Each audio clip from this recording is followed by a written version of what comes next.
Hello everyone, and welcome to the part 3 and final part of our text exploratory data analysis. So we are just going to continue from where we stopped in our previous lecture and try to wrap up everything. Okay, so in our previous lecture you realized that the last thing we actually did was to remove the stop words. Okay, and of course I explained what stop words are, just like the D, okay, the is, and all those many unnecessary words that make up bunch of words or sentences. Okay, so really in normal human to human communications this could really mean a lot, but in machine learning this doesn't really uh, matter that much. Okay, so what we simply want to do was to remove all these unnecessary words so that we can focus on the most important ones. Remember, the idea of this exploratory data analysis is to really understand how the users sees the Amazon product, the various Amazon products, and for doing that we need to take the frequency of words used. Okay, and of course if you take note of the stop words, normally the stop word will overpower every other word in terms of frequency. So that's the reason why we decided to remove the stop words. Okay, then the other thing we did was to lemmatize each word so that you don't have like one single word that means the same thing appearing multiple times, like having run and running appearing. Okay, so that's the reason why we decide to lemmatize all the words here so that we can just focus on the root words. Okay, so that's what we did here. Now this line for my machine takes approximately 20 to 25 minutes to execute, and for that reason, after running this code initially, I decided to save it into my local machine. So when I saved it, I called it review.csv. So you can do that likewise. The reason for that is I don't have to be running this particular cell over and over because the time is really too much. Okay, there's really no time to waste. So after running this for the first time, I saved it as review.csv so that anytime I want to continue working on this project, instead of rerunning all my cells, I can simply import the already saved one. Okay, so that's exactly what I did. I ran this code, got my result, then I saved it. So if I want to use this data again, I'll simply import it. Now what you have to do, because I'm using the same notebook for the 3 parts. Okay, so the only thing you have to do is you just come and run the first cell. So once you run the first cell, you can import your data. That's if you saved it. If you didn't, that means you have to run all the cells one after the other. So, and when you do that, you try as much as possible to save it so that you don't have to be rerunning these cells over and over again. So I'm just going to import the review data that I saved. I'll say call it review. Okay, and of course to import a CSV file is nothing new. We use the pandas_read.csv function, and the name of my data is review.csv.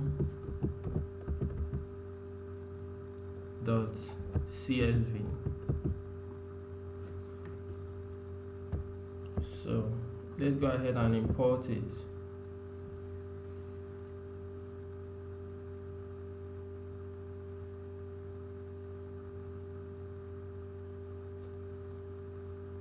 Okay, so it's imported successfully, so I'm just going to check the head to make sure that everything is in there. So review.head.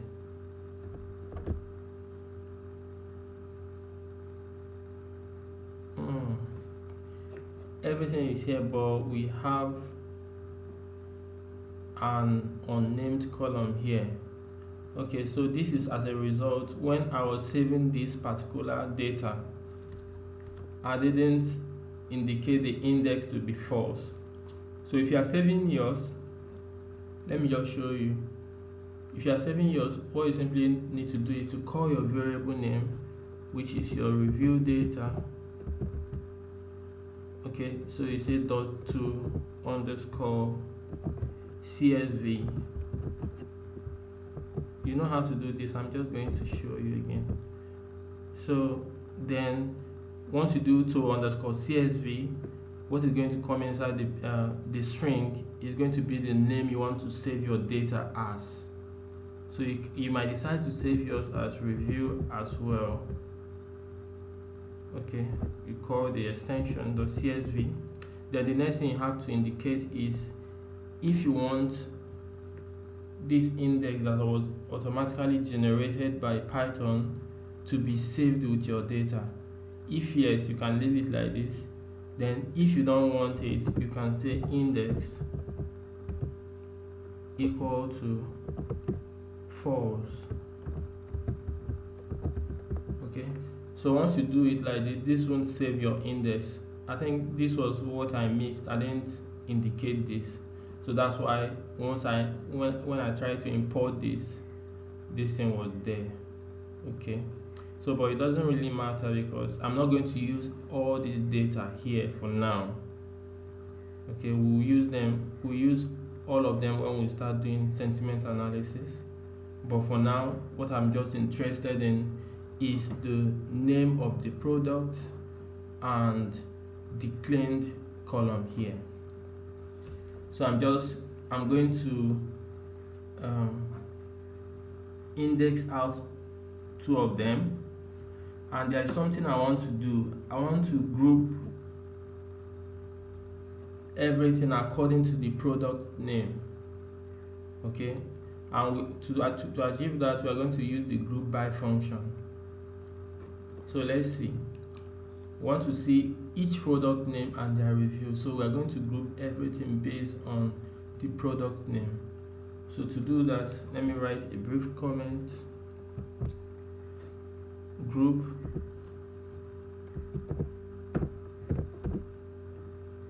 according to product.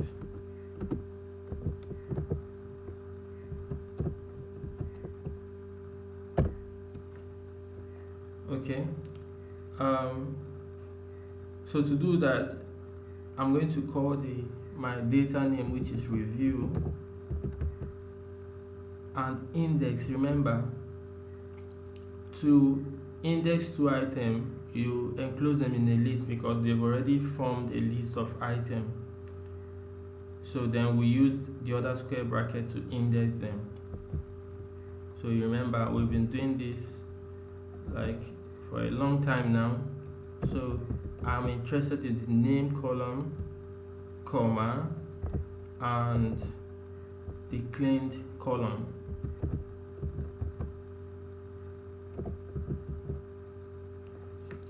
Okay, so by the time I go ahead and execute this, so you can see it has indexed the two columns for me. So, but I don't want them to be like separate columns. I want to group everything, all this review, based on the product's name. Remember, we have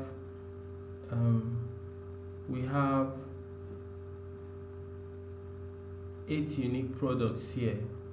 So, but before we do that, let's check if we have missing values, because I think we shouldn't. If we have missing values, it's going to be a problem.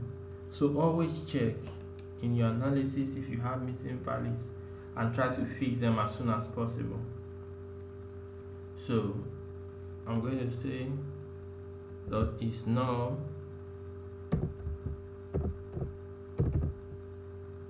okay, dot sum.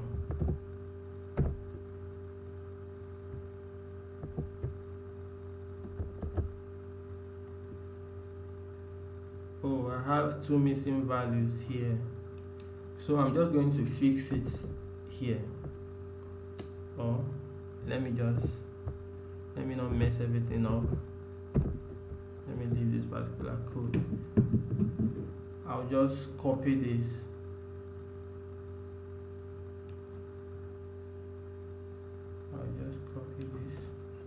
Control C, come here and paste it. You guys already know how to fill missing values, to remove missing values, I mean. So you say dot drop NA. So want the change to be made, so we simply say in place to be equal to true. So go ahead and execute this.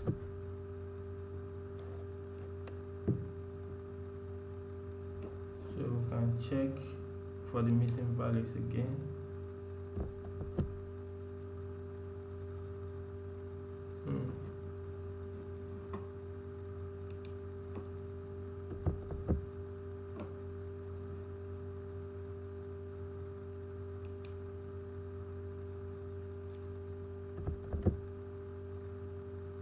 Oh, look at me. I didn't even assign it to a variable name. Get rid of this.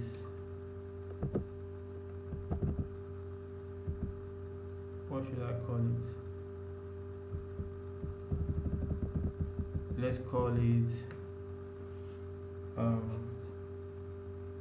because for the change, if you want this thing to work, for the in place true to work, you need to have a variable assigned, so that by the time you execute this, it's going to look for that variable and in place that missing value. Okay, so that's the reason why this isn't working yet. So we can just call a random variable, say x for instance, and go ahead and execute this so that we don't have to waste time. So we can just call x.drop_na.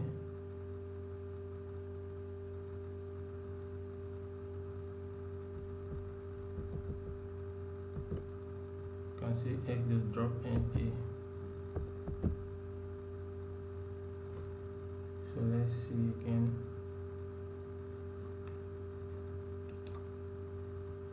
S dot is null.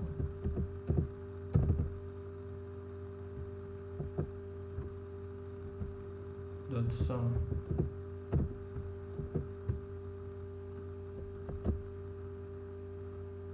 Okay, so you can see it has now been removed.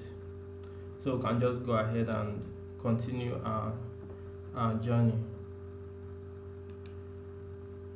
Okay, so the next thing we have to do is to group everything based on the products. Remember, S is now in place of this, so instead of having to call this thing again, you can just use the variable X for it. So we want to group the reviews based on the product, and to do that, we are going to leverage the knowledge we got from ISM 415 when we did data science and machine learning. Okay, we also did exploratory data analysis, and there in that part of the course we looked at the pandas group by function, okay, which is a very important function in our exploratory data analysis.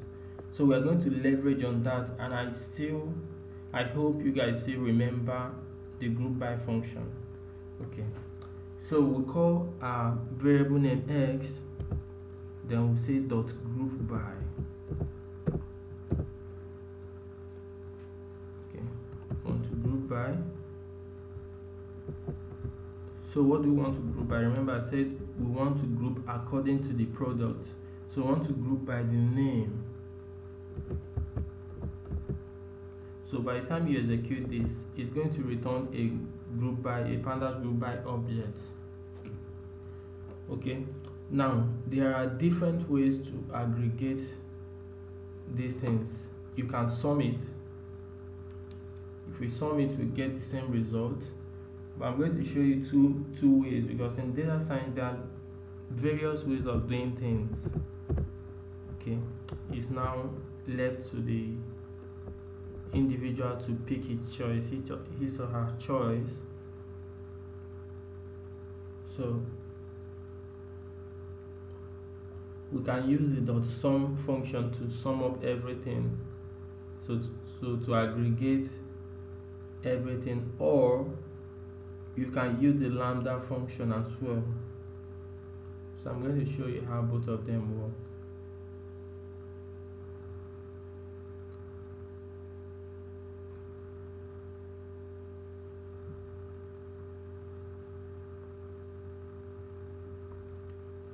Let me go ahead and pause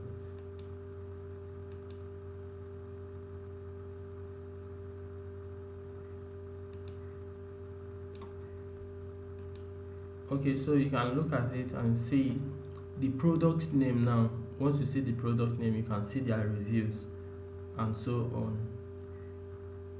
I hope you guys understand.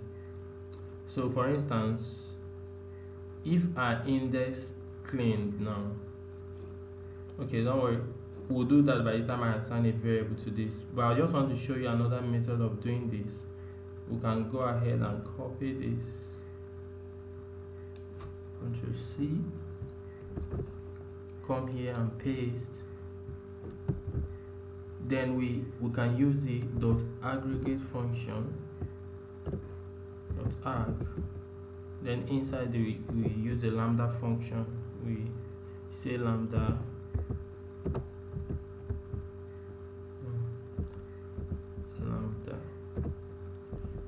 x,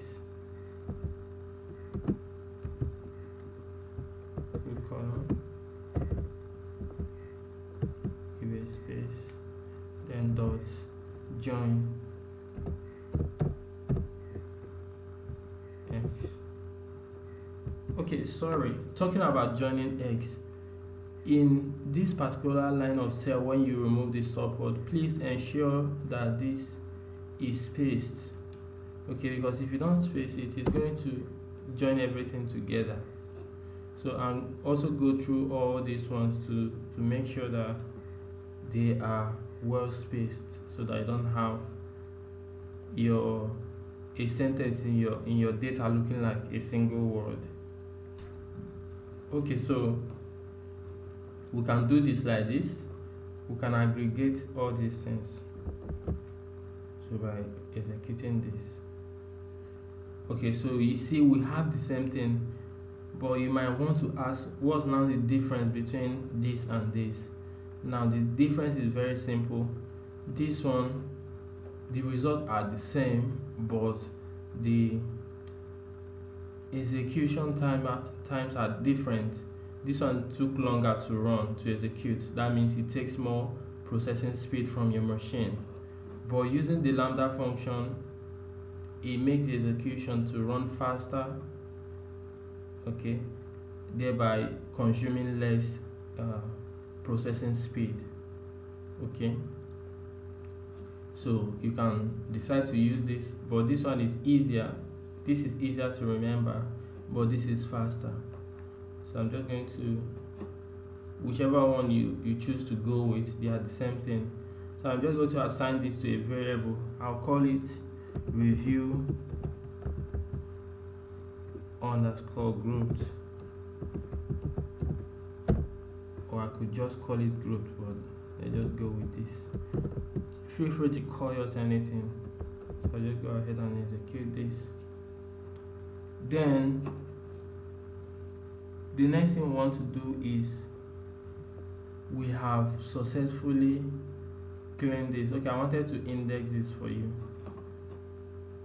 So we'll call the variable name review underscore groups.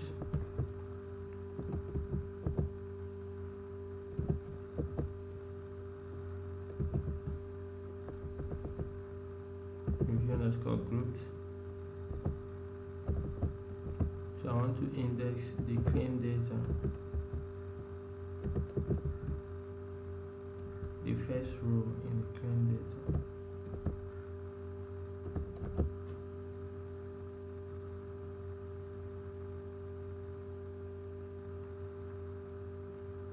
So you can see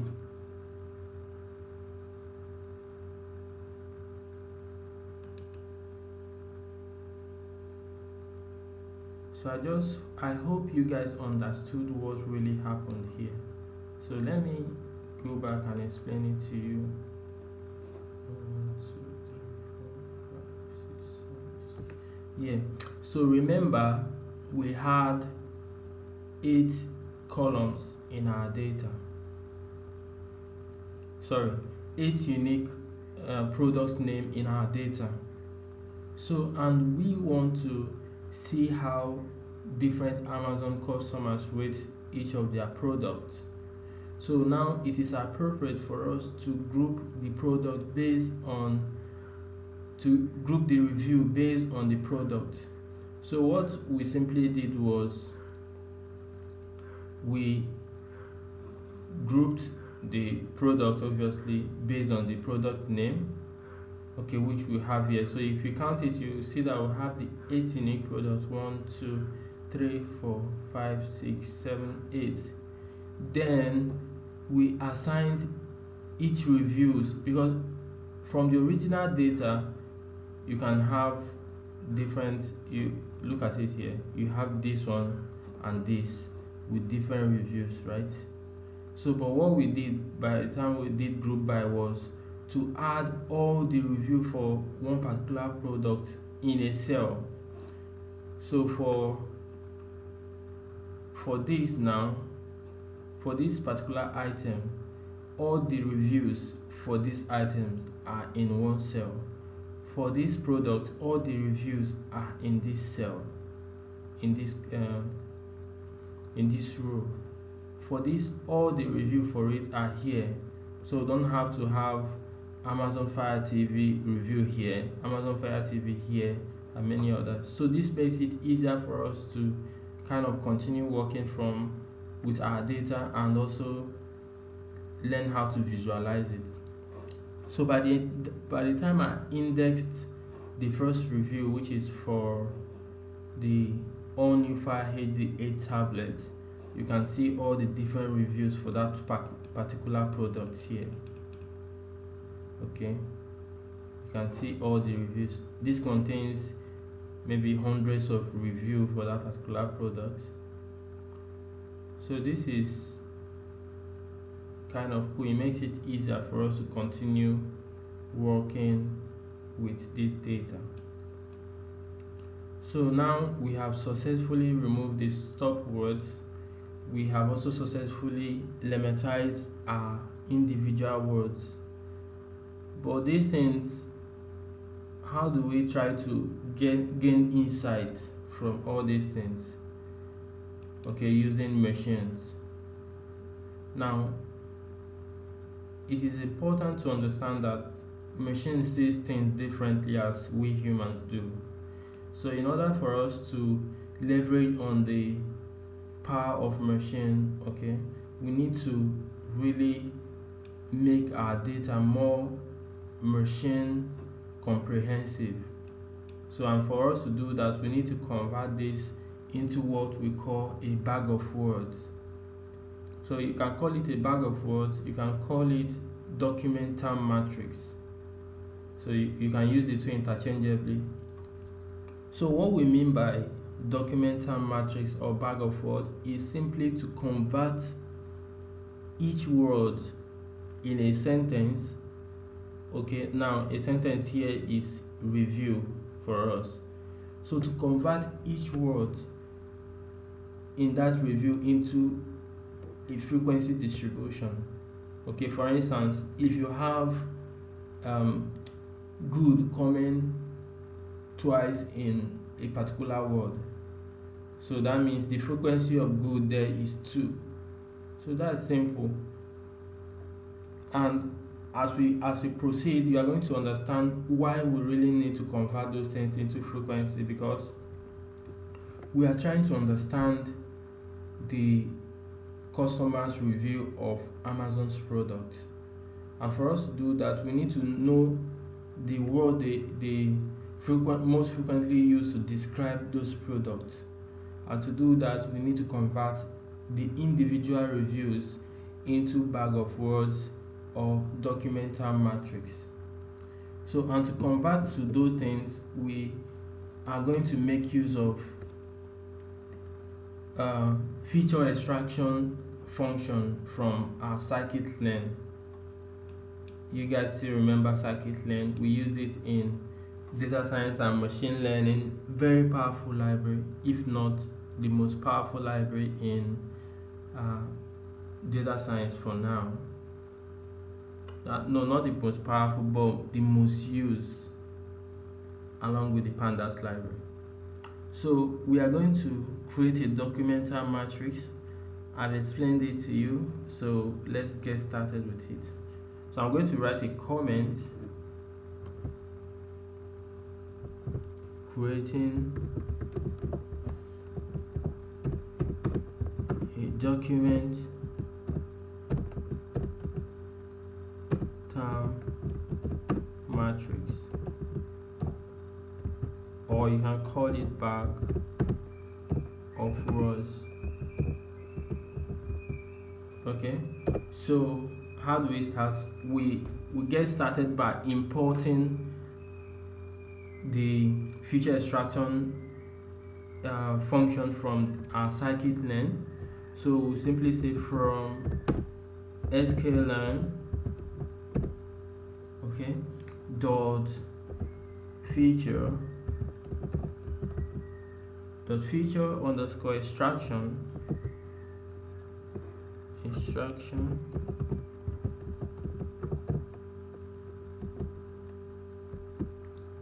dot text, because we are working with text. Now this feature extraction can be used for many things, but since we are working with text, we specify that this is text, and what do we want to import from this feature extraction function? We will need to import the what we call the count vectorizer. So it simply converts your words into vectors. Count. I'm going to show you how everything works. Vectorizer.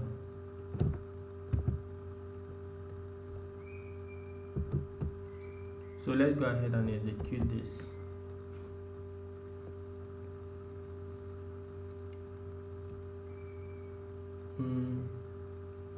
Okay, what happened? Vectorizer from sklearn does import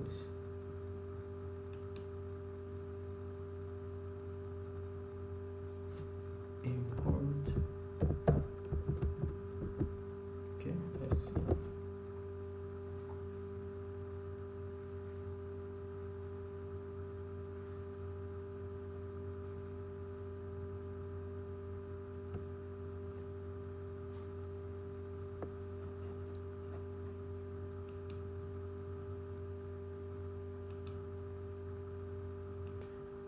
So the count vectorizer function is a very powerful one.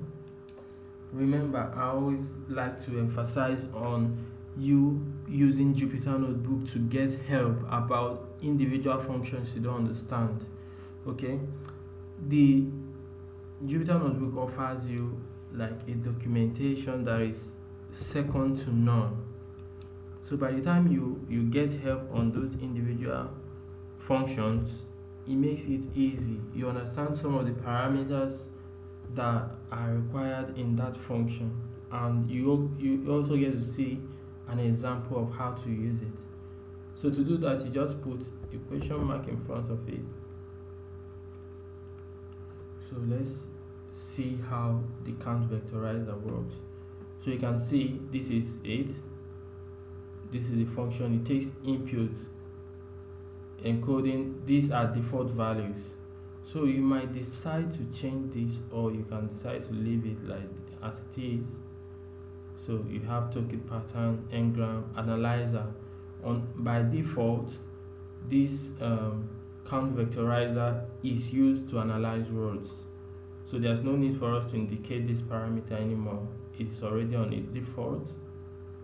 So you can also see the doc screen. So this converts collection of text document to a matrix or a token count. Okay, just like I told you, it converts individual sentences into frequency of words. So you can go through this, they are really detailed, and you get to see an example of how it's used. Look at it.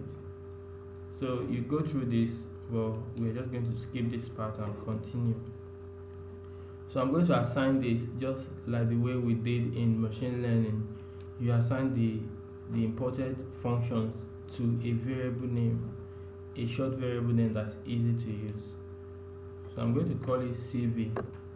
Feel free to call yours anything. I'm going to call it CV. Execute this.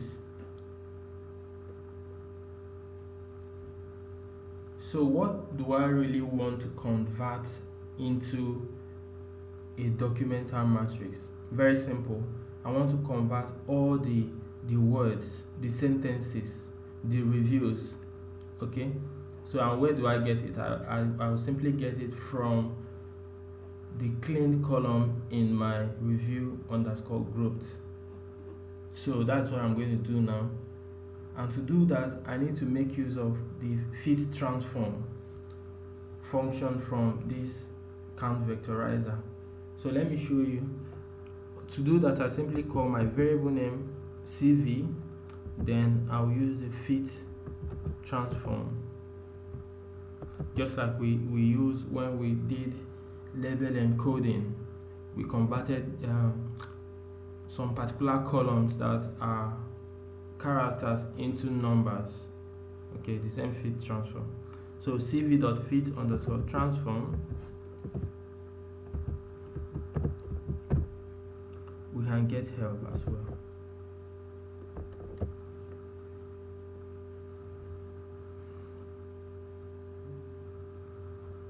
Okay, so you can see that this fit transform learns the vocabulary dictionary and returns some document matrix.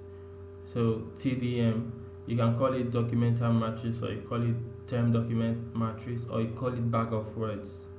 So this is what it does. So it learns from the vocabulary dictionary. So for us to do that, we need to provide it with the data it needs. So, and what data does it need? It needs this one, the review group clean data. Okay, so we open the parentheses, review underscore groups,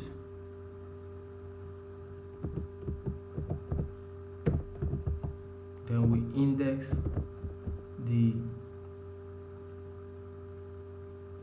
clean data there, clean.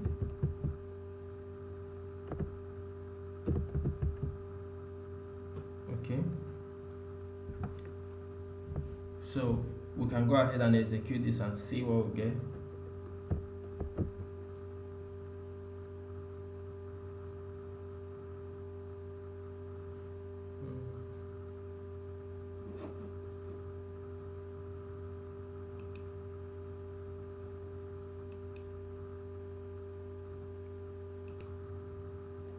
Okay, so it returned an object for us. So we can assign it to a variable. Let's call it data. Okay, these steps I'm taking is very important. You can use it for any project you are working on as well. Okay, so go ahead and execute this. So once you do this, we now have to convert this data into data frame. Okay, and we have to assign a column to it, an index to it.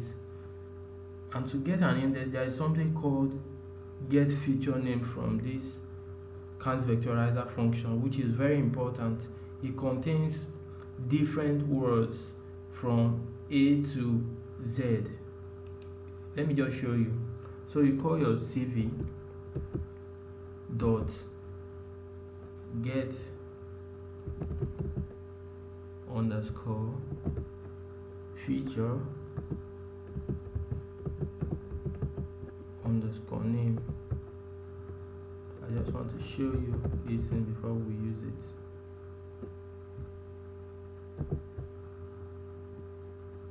Go ahead and edit this.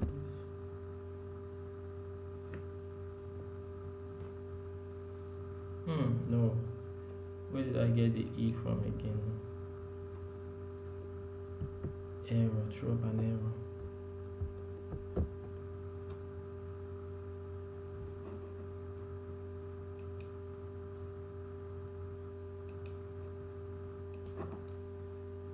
Yeah, I also have an error. Count vectorizer object has no attribute. Get under feature names with an S.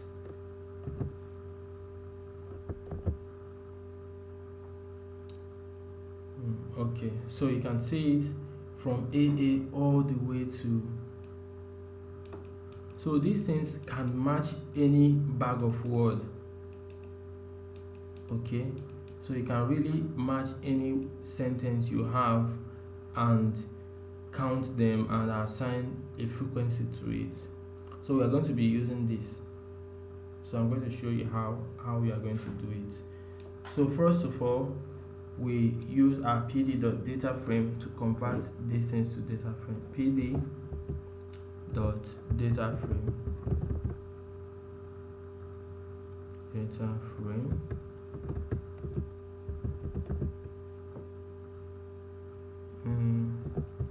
So the first thing first, we need to convert this data to array. So just follow my steps. Data to array. Then we need to make a column for it. We can select the column to be equal to this thing here. So just go ahead and copy this. Ctrl C, come here and paste. Sorry about this. Come here and paste it. Ctrl V. So we can just go ahead and execute it.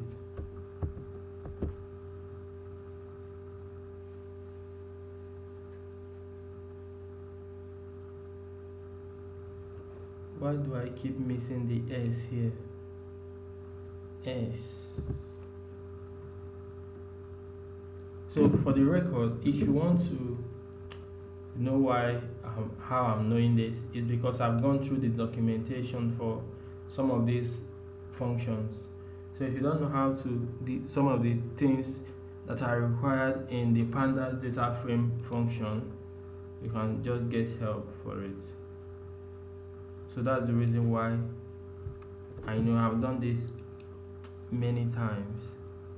So once you do things over and over again, it kind of becomes part of you. So if you have error, and also if I have error, there are two major things I'm looking at. I'm not looking at this part here. I'm looking at the arrow to see where the error is from in case you have a long code. Okay, so you can just, it numbers them for you so that you can easily identify which line you are having error from. Then the next thing I look out for is the type of error. Is it a name error or a type error? A name error means that maybe I misspelled something, I misspelled a function. So instead of saying data frame with an E and I remove E here, this will trigger a name error. That means I misspelled something. But a type error means maybe some of the parameters I'm using are wrong. That's why it is now throwing up error that something is required in this thing. Okay, so that's the reason why I know some of these things. And it's easy for you also to know. What you simply do is, once you have an error, you first of all look at the arrow to see which line of code is throwing up the error. Then you look at the type error. Is it a type error or a name error? You can also Google it for more explanation on this type of errors. Then you read the error message. Okay, I think the error message are explanatory, and you also look out for the ones in quotes so that you can easily change them. So going back to the help part, I can just drag this up. Drag this up.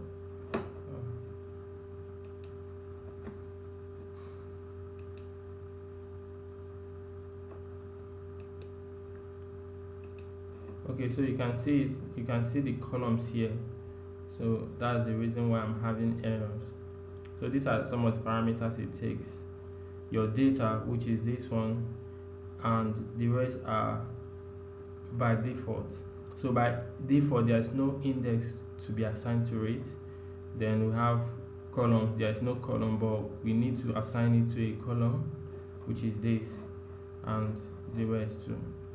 So let's go ahead and execute it again.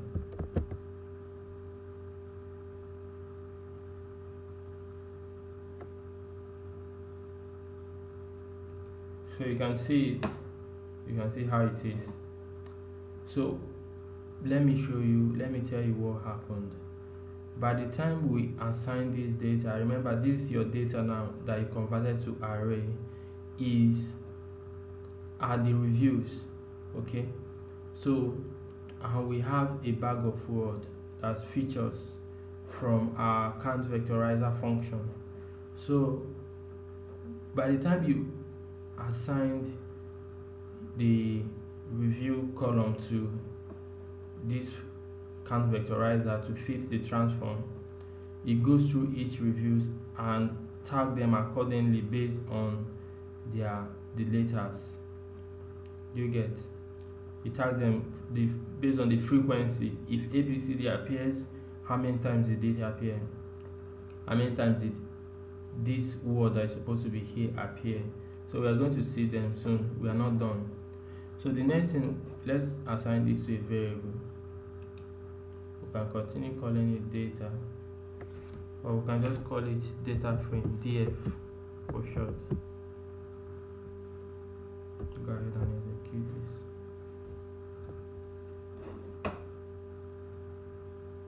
Wait, I hope we have to. Oh, we need to rush. Time flies. Yeah, so now we have, let's just view this one more time. Let's view the head, df.head.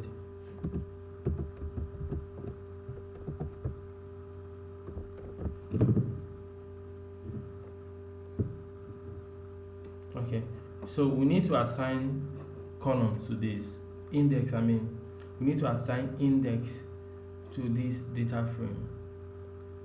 And to do that, what index would we like to assign? We would like to assign the product name to this data frame. Now remember, I told you this frequency now that you're having means that this number of words appeared in that review. So in a particular review, that's for the second product, we had AAA in it once. We had Amazon there once. We have abandoned in the second product, the third product once. We have ABCD there. We have 0 and many other things. So this is what we're going to use to visualize our test. So, but we need to assign the product name so that we know which product we are talking about. Then how do you get the index for this particular data? It's very simple. By the time you do df, which is the variable name, and you say index, this will give you all the index for this particular data. So you can see that the index started from 0 and stopped at 8 because we have 8 unique products there with a step of 1. That means the first index starts from 0, the second one will be 0 plus 1, which is 1. The third one is going to be 1 plus 1, which is 2, and like that up to 8. So let's try to view the index for our review underscore grouped as this one.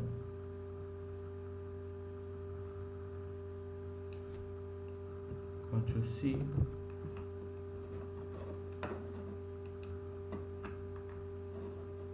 Let's try to view the index for this one.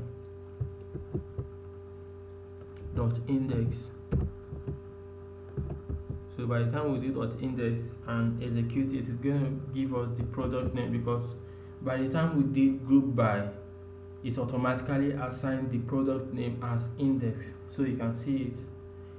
These are the 8 unique products we have. 1, 2, 3, 4, 5, 6, 7, 8. Okay. So what we are going to do now is to say, instead of having a range of 0 to 8, we want to replace this with this. Very simple. We simply assign this to this. Control X. Simply say let df.index be equal to Control V, review underscore group.index, and we'll go ahead and execute this. Okay, run. Let's view our data again. df.head.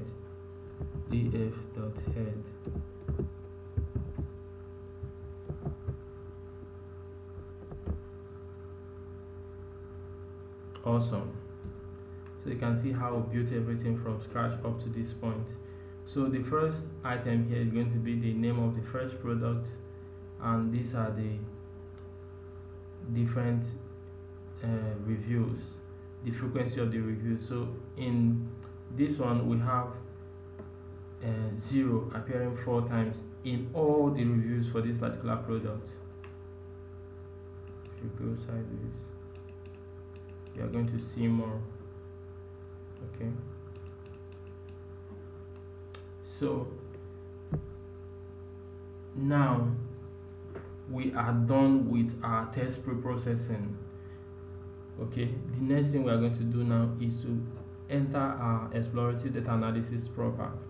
And what we want to do in our exploratory data analysis is very crucial. Okay, we want to make a word cloud. I believe many of you have seen like a visualization of words that look like a cloud, kind of. Okay, so that's what we're going to do here. We're going to visualize all the individual words in cloud, so that merely looking at the visualization, you can really say if the customers really like that product or not, based on the word that appeared most on the reviews. So to do that, we need to import WordCloud. Okay, we need to install WordCloud. So you go to your command line or terminal, you search, go to your command line,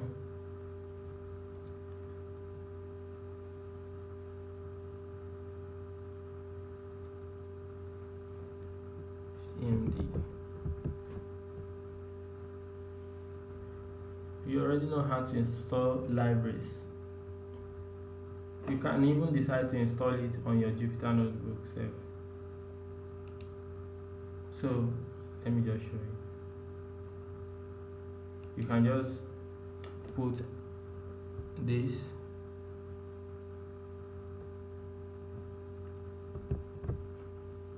an exclamation mark, then you do pip install WordCloud. That's all, and you execute. So this will install WordCloud for you.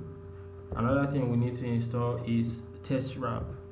So test wrap is used to wrap a lengthy word or sentence into a smaller version. Okay, so pip install text wrap.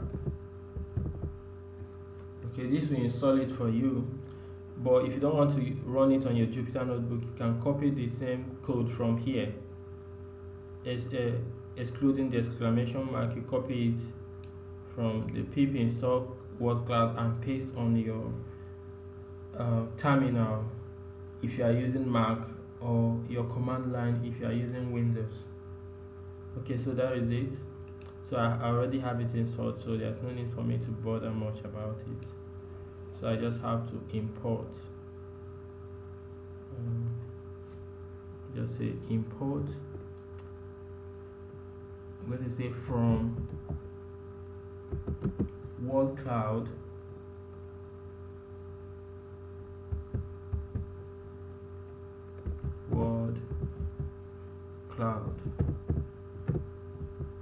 import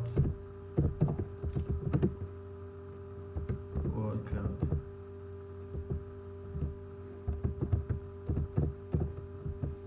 Now, really,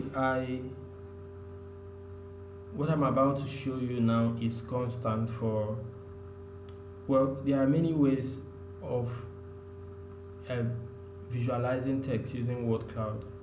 Okay, many people have different ways of visualizing it, but I already have a function. I've already created a function which I can use. Already I've customized it using by making some changes, my skills, okay, specifying my skills and stuff. So instead of you having to code everything from scratch, I could just go ahead and show you how to just copy and paste and edit. Remember, all these things you don't need to cram them. All this code you don't need to cram them. What you just need to do is to know how to use them.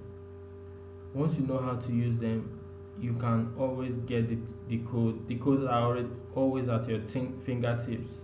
But if you don't know how to use them, even if you know the code, you can't really use the codes too. So I keep emphasizing it. Know how to use the codes. You don't have to cram the codes. Okay, so I already have it. I'm going to send you this notebook as well. So you just go ahead, you can just copy this. So these are the libraries where you are going to install the WordCloud and the wrap, the test wrap. So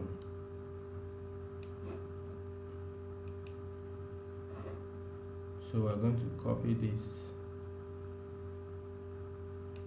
What is it?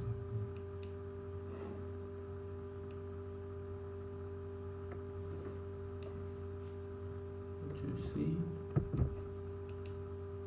Come back to this place and we'll paste it. So go ahead and execute. The next one, I've already created a function for making the WordCloud. I could go ahead and explain all this code for you from scratch, but it will just be too much information. So instead of having to write this code again from scratch for you, I'm just going to explain it, so that anytime you want to make with WordCloud, you can just copy this code and paste. This is just a function. So I created a function which is called generate_WordCloud, and the function is going to take in two parameters, the data and the title. Okay, so for you to make a WordCloud, you need to make use of this WordCloud function, and in the WordCloud function you have to specify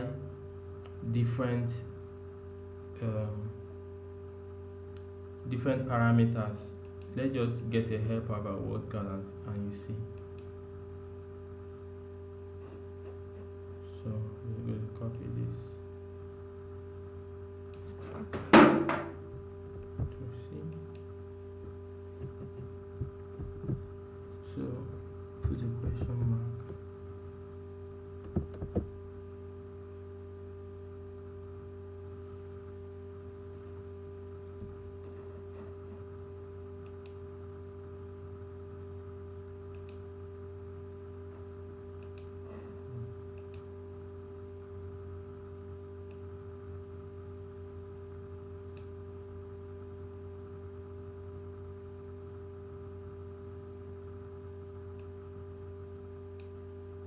So you can customize your WordCloud with the width of 400. You can change it if you want to. The height of 200, change mine to 330. The maximum word to be 150. So you can customize all these things all you want. So you can also use color map that's different to this one. So and so on. So, and for you to generate a word cloud, you need to make use of the generate from frequency, because we want to plot the reviews. We want to generate the word cloud based on the frequency of words in this data. Okay, and all these ones are secondary. Okay, just to specify the figure size, you can change this. im.show. These things are just secondary. So really, this function you can use this function for anything without changing, for any project without changing anything at all. Okay, that's what I'm trying to emphasize on. This is a function for generating the word cloud, but for us to really generate the word cloud, we need to do more things. So we just copy this function like this and keep, then we continue. So the next thing we have to do is we need to transpose the documental matrix. I know some of you, I think some of you all of you did mathematics, maybe a little bit, you did matrix. So, but if we are talking about transposing something, transposing a matrix, in basic term, what it simply means is transferring your rows to columns and transferring your columns as rows. Okay, does that make sense? So all these individual rows now will now be in place of the columns, and your individual columns here will now be in form of rows. Okay, this will enable us to visualize it better. So let's do that. To do that, our variable name is df, so we can just say df dot transpose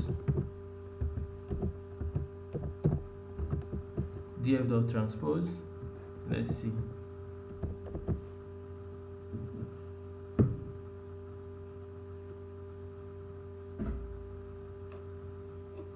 So you can see what I just said. All the individual rows are now columns, all the columns are now rows. So this makes it easier for us. So you can see in this particular column, this particular product, we have ability appearing 24 times, we have able 77 times. So all these things, based on the frequency of the word, that's how big the font size is going to be. You are going to see it as we continue. So let's assign it to a variable. We can call it data frame documental matrix. Call it anything you want. df underscore documental matrix. Whoa. Shift underscore. Okay.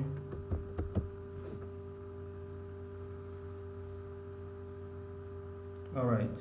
So now this is the final part and the font part. Okay.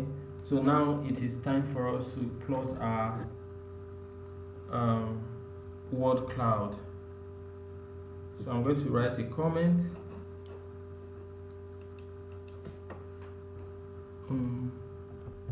Plotting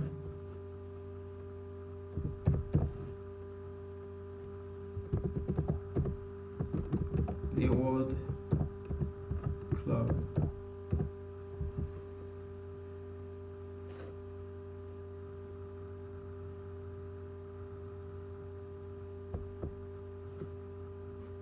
Okay, so how do we go about it? First of all, we try to see the columns in our documental matrix. So we can copy this, Ctrl C, Ctrl V. We can say dot columns.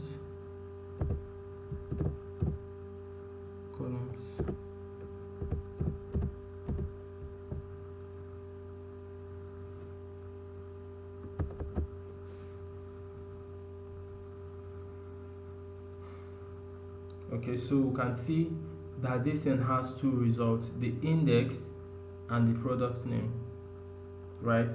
So we can just use the enumerate function as we did. Enumerate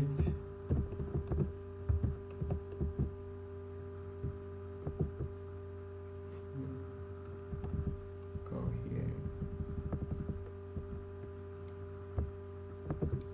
So, and to view it, we need to make use of the for loop, right? So since we have two results there, we can say for index, comma, the product name, right? Product in this enumeration. So we can print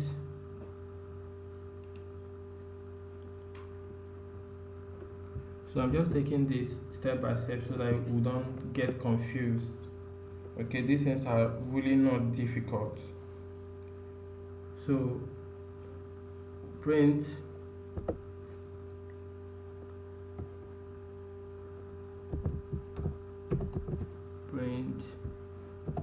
index, comma, product.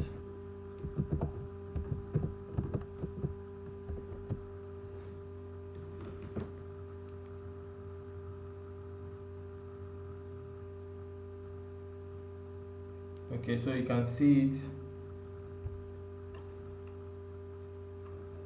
You can see the index and the product.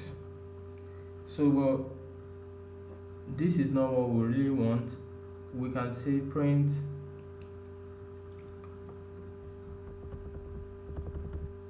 we can index the product from here. Print this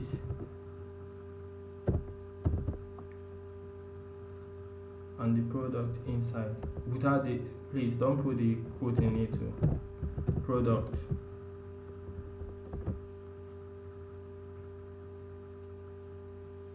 So you can see the individual words there now, but we need to really make the values from highest to lowest. So we need to sort the values. So simply use dot sort underscore values.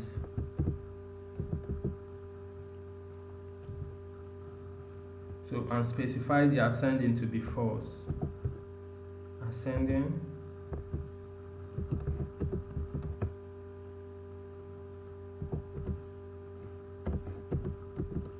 to be equal to false. So let's see. Okay, so you can see it from highest to lowest now. So we can just come after this and specify the products again. product.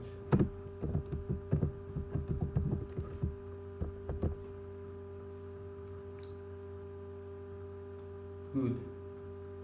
Now finally we need to make our plot, so we are going to replace the print function with the function for our word cloud. So we're just going to copy this, Ctrl C, come here and paste it, Ctrl V. So now once you replace it, you take note of the parameters. So your data now is going to be these words, and your product is going to be the title. Okay, so let's go ahead and execute this and see what we get. So we have our beautiful word cloud.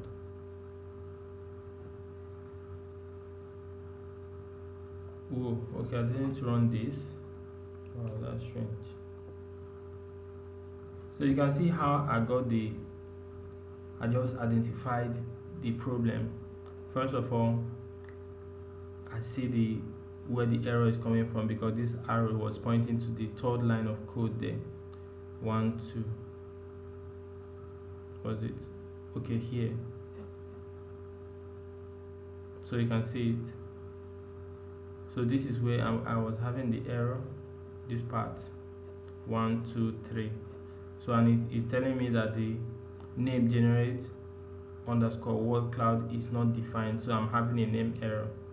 So for that reason, common sense will tell me, okay, check whether when you define the function, whether you run the code, which I did, and lo and behold, I didn't run the code. So I'm going to run it now.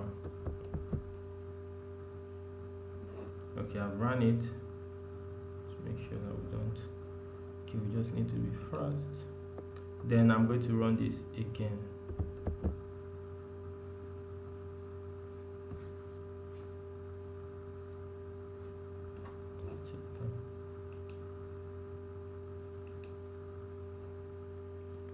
So we are done already. So once this finish,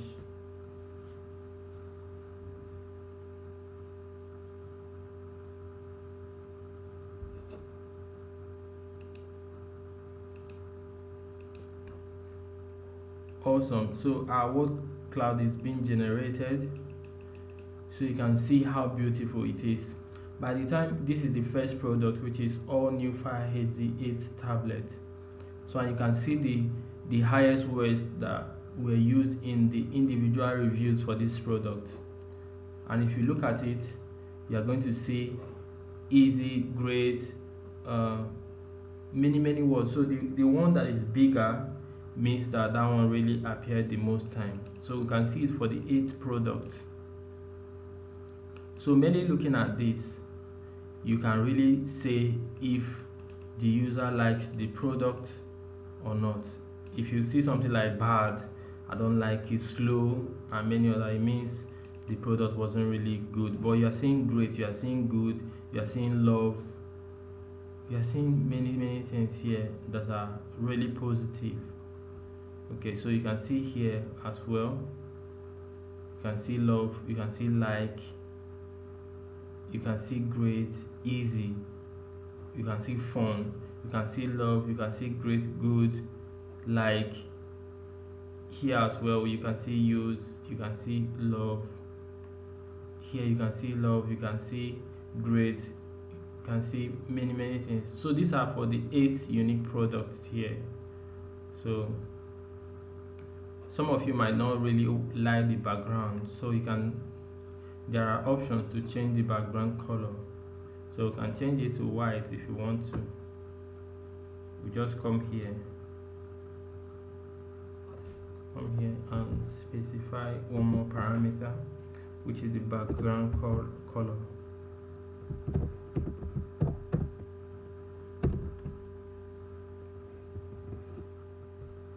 Background is called color. You can call it, you can change it to white. Change it to any color of your choice anyways, white.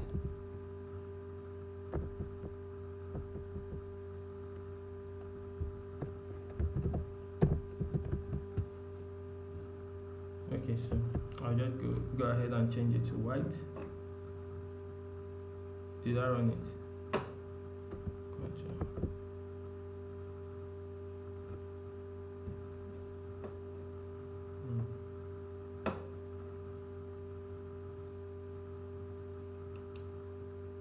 Oh, this hasn't finished running yet. So let's go ahead and pause and wait. Okay, so it has now run. Let me run this one again and see if the background color changes. This background color.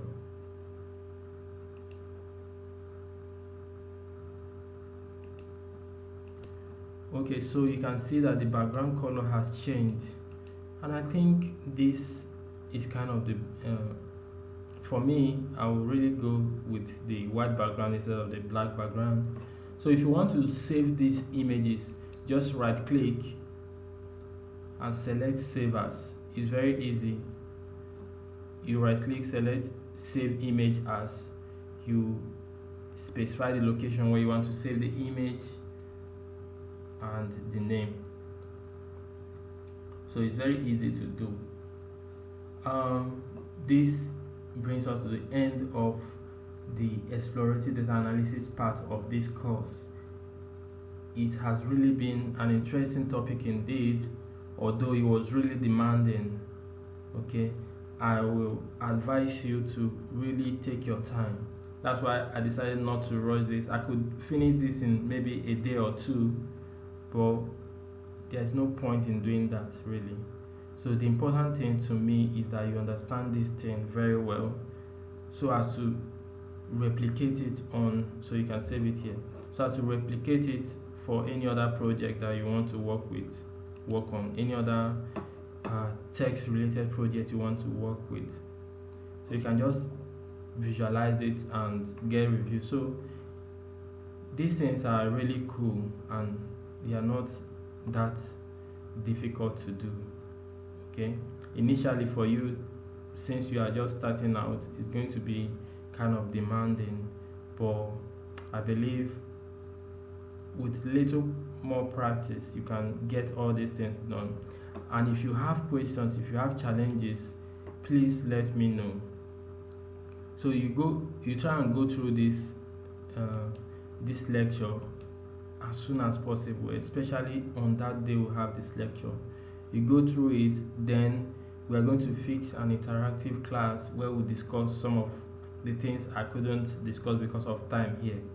So you get to ask questions. I also get to ask you questions as well. So let's make this thing fun, because it is.